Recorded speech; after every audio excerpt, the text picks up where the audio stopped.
Welcome to Newsnight, Andrew Mwenda. Glad to have you with us. My first time to actually host Newsnight. And therefore, be very careful. Yes, and we'll stick to the points. Your colleagues, our colleagues, the South African development community, plus the ICGLR, are mooting an idea to actually put together an African brigade. But is that a solution? Because we've seen that not work for West Africa, where they have a force that they put together. We've not seen that work in areas where we actually also had support with the UN in Congo, support with the UN in Rwanda before genocide. Is that the solution to the crisis in Congo? Essentially, international intervention, yes, historically, has been proven to be an ineffective instrument of creating peace. You would not say that. AMISOM is working in Somalia.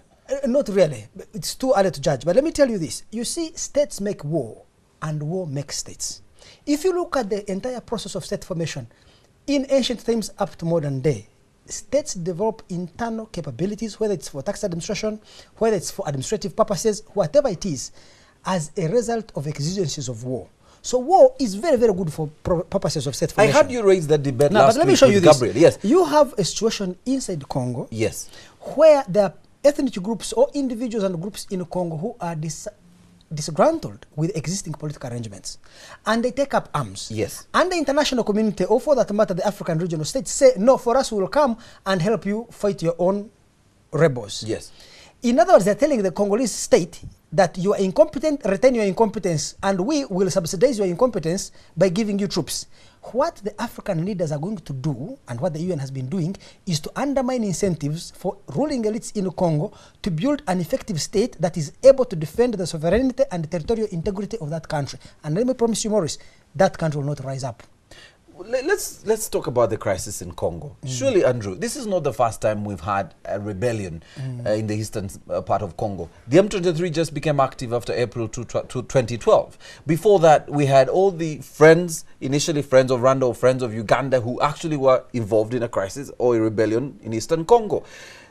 If you say war within the Congo itself, and Congo itself sorting its own problems, and from those problems building a stronger nation, they've failed to do that for the last 50 to 100 years. How then do you expect that they will, within the next maybe 5-10 years, resolve their own problem, yet they actually are still spoon-feeding off the UN that actually is providing security in eastern Congo, plus now the force from Southern Africa?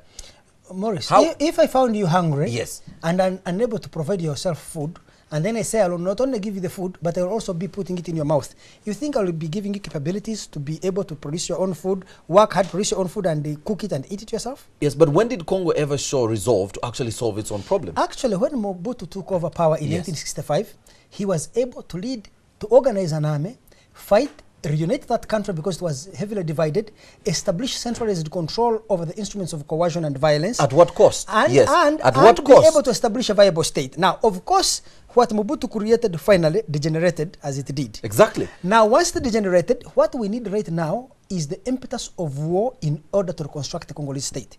What the regional leaders are saying is that no, there should be no war. What they are doing is going to achieve a short-term humanitarian objective. There may not be war. But you see, M23 is a symptom, and these people, the African leaders, are treating a symptom.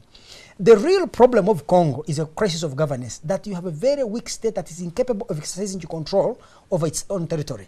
How do you strengthen that state?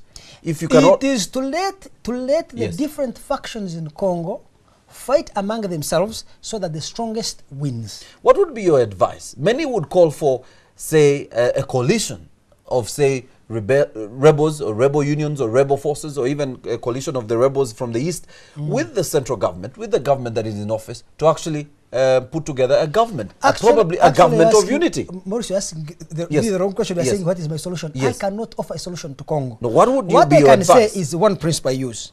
People respond to incentives. So the Congolese government will respond to incentives. If the incentive is that you have a weak, divided, corrupt, rapist army like the one they have right now, an upset will emerge in the east and he will overrun you in Kinshasa, then the Congolese elites in Kinshasa will learn that it is better for them to protect their sovereignty, to protect their own power. They need to build a strong army. If every time they have a weak army, the Tanzanians and the South Africans decide to do the fighting for them, actually those are enemies of Congo, because they're telling Congolese elites that you don't need to reform your own state in order to make it a viable state. They are saying, no, you can always depend on the fifth cavalry of the international community to come and save you. But the crisis in Congo is not really even about good governance or bad governance, as you may say. It's true. But it's about the resources in Eastern Congo. This is a country that is immensely rich. And clearly, the rebels hold the potential to control the vast resources of that country. Gold and all the other minerals that lie within Eastern Congo. That is the very reason why Kabila and his apparatchik need to build a viable state, leverage those resources to attract international investment, provide security that can attract international investors with capital, with skills, and also with money, because the money will help. If the Congolese state is able to generate sufficient revenue, develop internal coherence and discipline, it will be able to build a viable military force, a police force that can ensure the protection of its civilians. Right now, what is happening in South Africa by the African leaders to create an international force to babysit Congo is to say you will remain on our lap for the rest of your life. You want to solve the problems of Congo? Let Congo burn. From the ashes of that country, you will see the emergence of a stable, viable state that will be able to have a vested interest in the prosperity of its own citizens. Despite its ethnic background, despite the fact that you have two groups of people that probably will continue fighting each other unless one gives into the other. Not necessarily, Maurice, because one of the things, when you are involved in an internal process of state formation and state building, in many ways, Kabila will immediately realize that using force to crush M23 may not be the best option. The best option may be to talk. Look at Uganda. How has Museveni pacified this country? Museveni has fought very different enemies in different regions of the country, in western Uganda, in northeastern Uganda, in West Nile, in Nacholi, in Lango. In all of these, Museveni has been able to secure a decisive military victory against the enemy, but always ensured that he goes back on the negotiating table and negotiates a kind of political settlement, whereby the leaders of these rebel movements have been integrated into his cabinet, the soldiers have been integrated into the army.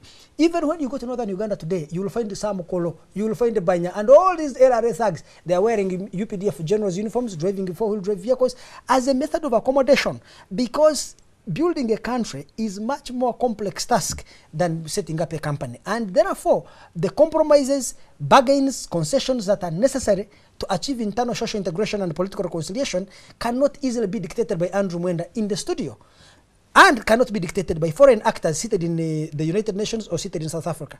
Right now, we need to let Congo have an internal process. Kabila right now is liberated from the search for internal peace because of external support. If Kabila were left alone, I can promise you, Maurice, either he would have to build a viable army to defeat his enemies, and even if he defeated them, he would have to find a political solution to integrate them into that country. Many thanks, Andrew Mwenda. And clearly, that was Newsnight with Andrew Mwenda discussing a proposal by the SADC, AU and ICGLR to put together a standby brigade, an African standby brigade. And of course, you had Andrew's sentiments on that. That was Newsnight.